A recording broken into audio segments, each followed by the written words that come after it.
Well, good morning, friends. How are we doing? Well, I know it's Friday. It's Friday, and I'm getting to you guys late. Well, there's a good reason for that. Yeah, well, what's that, Rob? There better be a good explanation. We've been waiting patiently. This is the one thing that we look forward to every week. Just kidding. No, I know you guys enjoy the videos. I do. And I appreciate it. And I get a lot of comments and messages, from you guys about the videos. And I appreciate it. I do. I really do. So, this week has been one of those weeks. And I will tell you about that. Let me put some backy in my pipe here. But anyhow, at the start of the month, I got selected for jury service. Yeah, those little envelopes that come in the mail and everybody fears them. The thing that's canceled weddings and vacations and important life events. I mean, even if someone dies and they get a jury summons, they still show up, You can't get it out of it. Death's not, death is not your excuse, I'm joking, of course. Could you imagine rolling a casket in there? It's like, well, Mr. Thompson had to report. He's excused, of course, but, Anyways, there's no exception. There's no way out of it. Now, there actually is, but it is tough to get excused. But lately, they call a lot of people, and they go through a big number. Now, that's the way LA operates. Yeah. Especially now, they've restructured a lot of the process of picking jurors for any particular case. But I've been, I've reported a few times over the last 20 years. And, I usually get excused on the first day, but they're doing things differently downtown. And they used to come into a room and they would call a name, and then you go and stand in the hallway with a few other people, and then you go into the courtroom, and then they would interview you and then see if you're fit to, be a juror.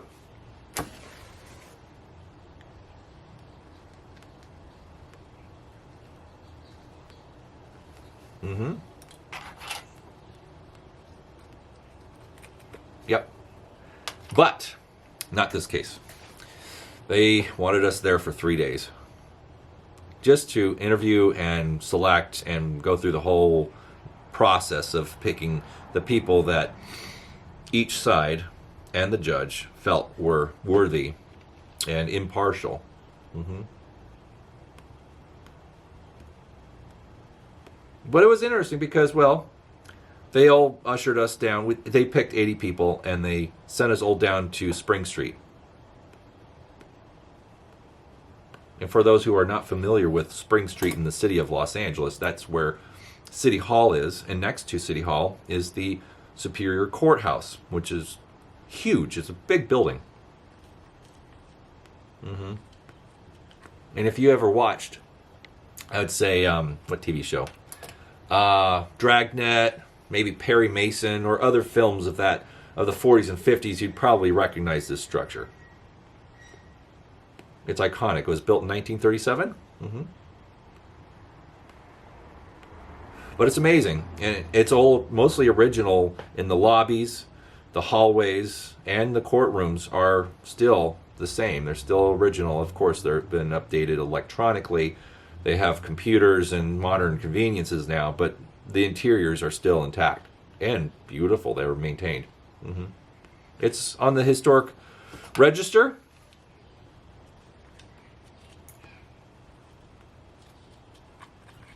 Yeah.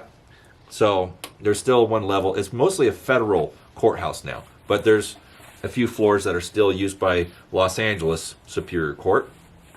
And just being in those hallways and seeing a lot of the original fixtures was really kind of a treat for me, because I love historic architecture. I'm sure you understand this, and it's not a shock to you. But I was taking pictures in the hallways, the lobbies, and everything. I'll filter a few in there for you guys. But it's amazing. It's Art Deco Beaux-Art. And it's got terrazzo floors, marble, travertine, bronze, brass, all the beautiful things. Yeah, it is.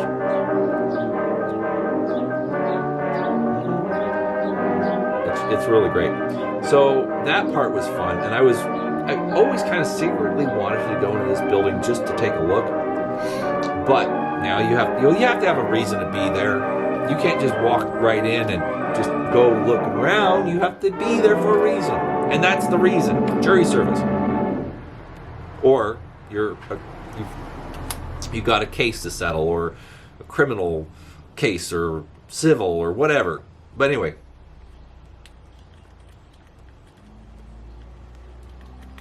They don't really do tours of these buildings because of that. They have a specific function. Yes. I have to keep chiefing on this thing so it doesn't go out. It's the tobacco's just still a little bit hydrated. Anyway, so spent 3 days downtown, and it was a grind getting there. The traffic is more or less terrible, but it was interesting. It was a pleasant experience for the most part, because in the fact that I got to meet other people in the city, strangers, perfect strangers, of course, but I got to talk with some people and get to know some people that you would never know otherwise. And Los Angeles has a reputation. It's not a great reputation. It's definitely a very negative reputation for a lot of people, especially outside of the city. But we get desensitized to everyone around us, and we kind of walk around with blinders on. And for those who are outside of California, I know many of you have an opinion about California, and I do as well. I was born and raised here, and I have a different perspective because of that. But, news and film and everything, different media that paints a picture of the city of LA definitely has driven one type of narrative. Now, being myself, boots on the ground, if you will, yeah, I understand all the negative things about the city. I work for the city, and I know all the things that are not appreciated that happen, but I also understand more or less what it is that happens and why it happens, and I don't always agree with it. However, to be a true Angelino, as we've been dubbed, it becomes a love-hate. You love it, but you also hate it. And there's things that are really special and unique about Los Angeles, and there's things that are not.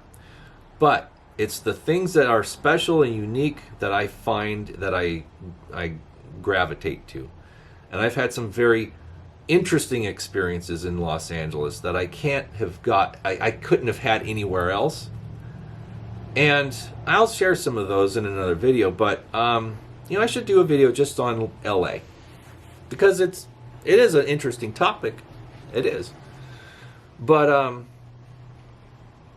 the thing that I really appreciated and liked about my experiences this week was interacting with other people from the city or LA County, and learning a little bit about somebody else, and finding out that we all were there against our will, more or less, as you have to report. It's the law. You're selected, when you register to vote, you're also volunteering to be selected for a potential jury panel. So, yeah, but during lunch breaks and stuff, you all kind of cluster together in the local places that are there to eat at. And I just went to the little cafe in the building. Now, they do have a proper cafeteria, but it's not open anymore, and for whatever reason they don't run it. They do have one at the other courthouse up the street on Temple, where the juror room or the jury assembly room is, but no one was going to leave. I mean, people did leave. I didn't want to leave, because then you have to go through the airport security situation. Yeah, you have to take your shoes off and your belt and empty your pockets and put everything through an x-ray machine before you can go past the lobby. So I'm like, you know what? I did that once, and that's fine. I'm not going to do that again. I'm not going to go off site for lunch. So I went to a little cafe, and they had a refrigerator, pre-prepared sandwiches, and they had a little case with some muffins, and I made it happen. I knew I was going to eat better after each day, but you know, I would sit there and have some coffee and a little sandwich or something, and you know, somebody else would sit near me and talk to me, and we'd conversate, and it was interesting. We had some really cool conversations among some of us, and some of them were really funny people, and I wouldn't have known them or met them had I not been selected. So you always got to look at the positive. Always seek the positive in life. And while, yeah, reporting for jury service is annoying and it's inconvenient, and at least for me, I am paid through the city for jury service for a certain amount of days. So I wasn't losing my money for not going to work. But it was only 3 days, and I could definitely make that up, and it would be fine. But it wasn't a financial hardship for me. Thankfully, I'm grateful for that. However, it's not that case for most people. Not a lot of jobs pay for jury service. And, you know, it can be very scary or financially threatening to people that are selected. So, yeah, it's a stressful environment. But when you are around other people and you're joking around and talking about other things besides the case, and you're not supposed to discuss the case amongst even yourselves, you have to really be impartial about things, and I'm not even allowed to talk about the case with you guys, so not until it's over, and it'll probably be several weeks to a month when that happens, but it's not important. It's, you know, I found it interesting, but I'm not going to discuss it, of course. But the thing the takeaway is that we walk around every day, or we drive around, and we know people are surrounding us, and we know we're in this cauldron of activity, this melting pot. That's the city of LA. And we all have our notions and our understandings of, you know, stranger danger and, you know, whatever. We don't know anybody else out there, but it's a reminder. It becomes a reminder of everyone is really kind of seeking the same thing. And everyone has a life, everyone has a family or friends or whatever. Every individual does, you know. Everyone's very much similar in that case, and it's neat to get to know some strangers on a brief level. You know, it's just a brief interaction for these several days, and you have some good conversations, and you get to know somebody that you would have not known ordinarily, and both people recognize that and say, hey, you know what, that was a good conversation. Thank you for talking to me. I'm like, yeah, sure, of course. Thank you for talking to me. You know, because we're all sitting there all awkward, like, well, we don't know these people, and oh my gosh, this is awkward. But then you start talking to somebody, and then you realize, hey, they're pretty cool. Okay, neat. Oh, you do that for work? Oh, wow. Oh, you have, you know, you find out things. And that's special. It is. So, sorry for the diversion of the content that I have prepared for you guys, but I thought I'd share that. And it's something I do feel, well, passionate about, because, you know, every day is different, and we live in this big world, and we don't talk to anybody. We become private, we become closed, and for many reasons, and I understand it's to protect ourselves in some ways, but, you know, it's okay to interact with people once in a while, and you get to realize that we're all wanting the same things. We all want to be happy, and we have different ideas about being happy and how to achieve things that we want or don't want or whatever, and it's just it's a reminder. Yeah, there's humanity in that, and it's true. So whether you're a native Los Angelino, or Angelino as we've been dubbed, I guess, or you're outside of the state or outside of the country, LA has its problems for sure. I'm not saying it doesn't, but it has some wonderful people in that melting pot that I feel privileged to interact with on certain occasions. And it's a reminder that we are all kind of in it together. You know, it sounds cliche, but it's a special place. To be a real Angelino, you have to love it and hate it. It's a balance. But anyway, hope you guys enjoyed that insight of my week. And now for the fun. Now for the part that you've all been waiting for. And I have something to share that I'm actually very happy about. And this here is a No.2 CT Ham Hot Blast. And this thing was found down in Vista, California, which is San Diego County. Now, a friend of mine was out of town. He lives in Pomona. My friend Anthony, I've known him since 1998, I want to say. But he was down there picking up something he found on Marketplace, and of course he's going to hit some antique stores while he's down there. So he sends me a picture of a lantern, and I'm like, holy cow, how much? And he told me the price. It was a little steep, but I'm like, you know what, I'm going to swing it. And he picked it for me, and I went over there to his place and picked it up. And it's this thing. This is circa 1893 or 4, somewhere around there. CT Ham No.2. And I had one of these, but it was a slightly later one. But this thing is pretty cool, and it's got a little leak on the bottom. I'll seal that up. But see how it's a soldered bottom here instead of a soldered seam here? You know, because a lot of CT Ham lanterns, well, case in point, this one's accessible. This little double O. Actually, I take that back. It's the same bottom. Oh my goodness, that's embarrassing. Well, let's see. I got a cold blast. All right, I got a cold blast. And this is what a lot of CT Ham founts are like post 95, 96. So they have the solder on the exterior here, and the bottom's one piece, and it's soldered to this other upper part. So this is earlier. That cold blast is from about 1900, maybe 99, somewhere in that. It's a little earlier, but it's, you know. But this is 93-ish, 4-ish, right around there. So, but they call this a side spring safety, or triple S. This one is before they marked them triple S. The triple S designation came later, in the later 90s. But this is what they call a side spring. So you have these two wires that form a little, you know, loop, I guess, for the lack of better words.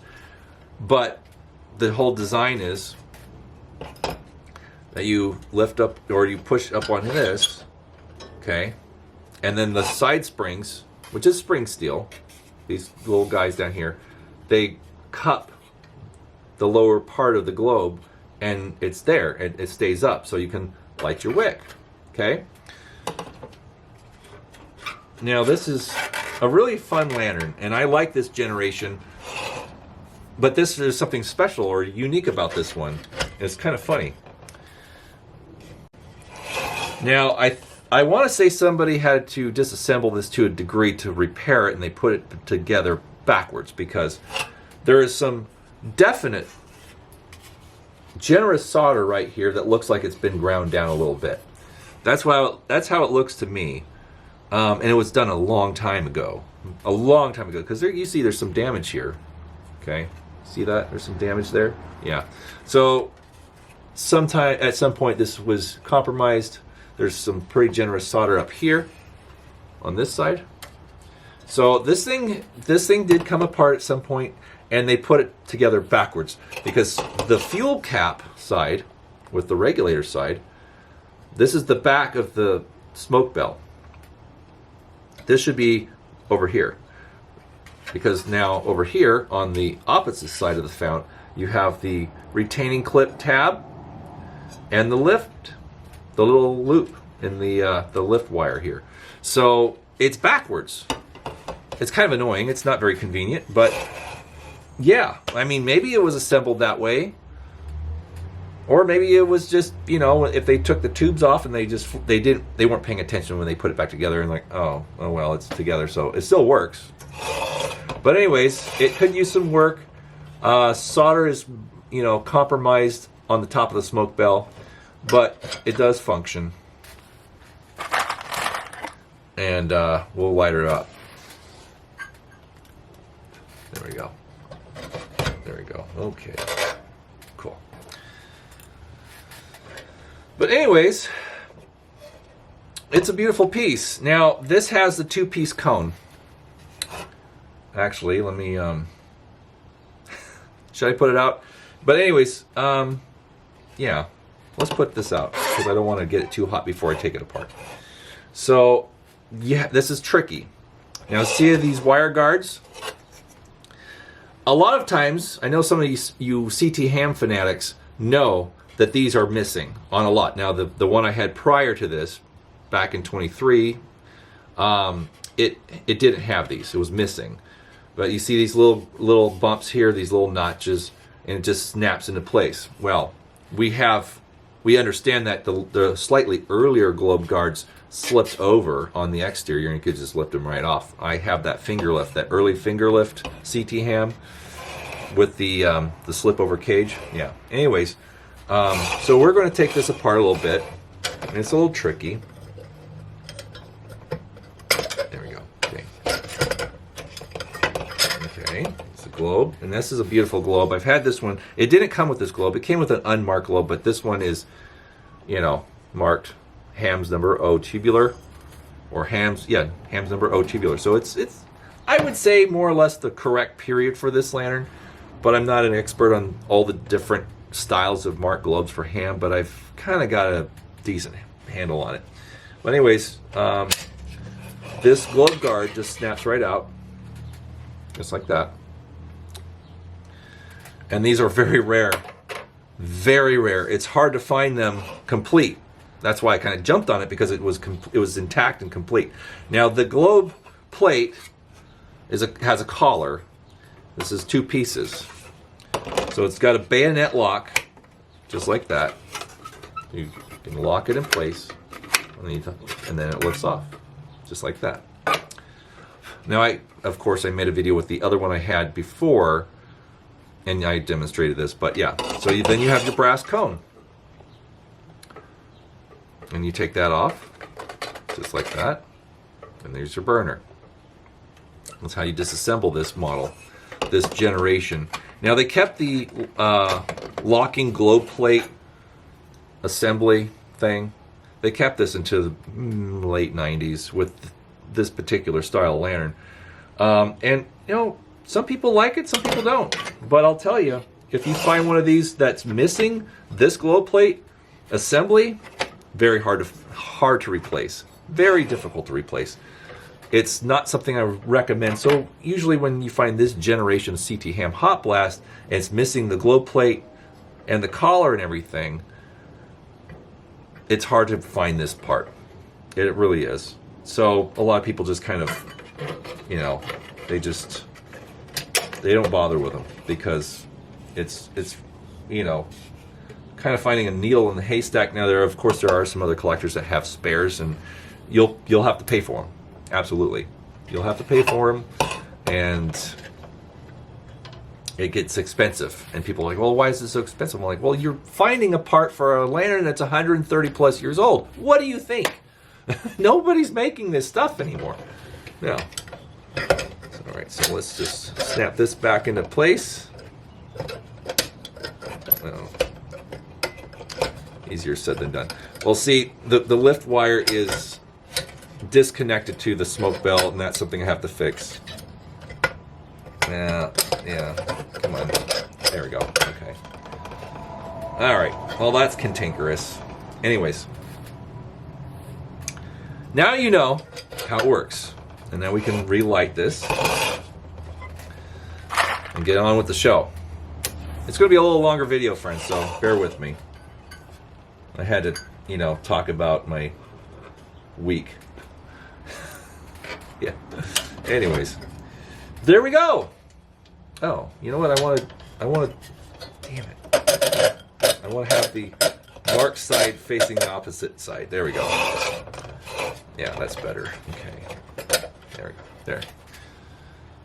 This is the fuel cap side. I like to have the, you know, I'm sorry, it really doesn't matter essentially, but yeah. Well, this thing has got a pretty cool aesthetic, don't you think? It's got the nice dark age patina and all the jazz that everyone understands that I appreciate and like. But it burns perfectly, and so eventually I will get the smoke bell soldered back to the lift wire. I'm not going to do anything else with the lantern except for fix the little teensy weensy pinhole sweating at the bottom. It's not leaking anything. It's just getting a little damp spot.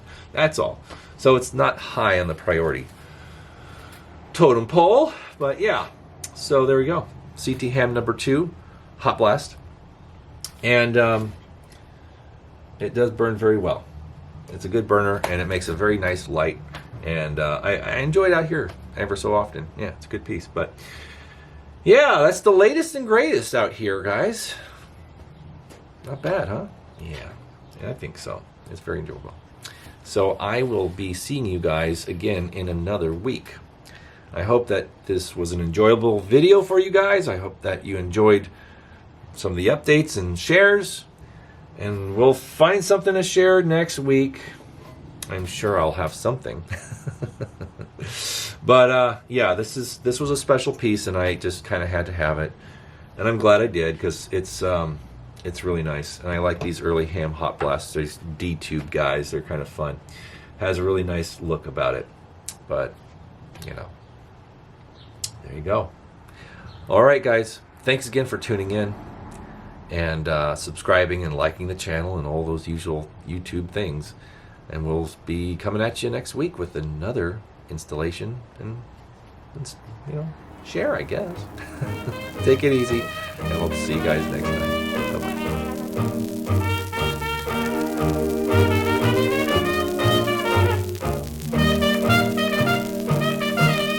Bye-bye. Sit, boo-boo, sit. Good dog.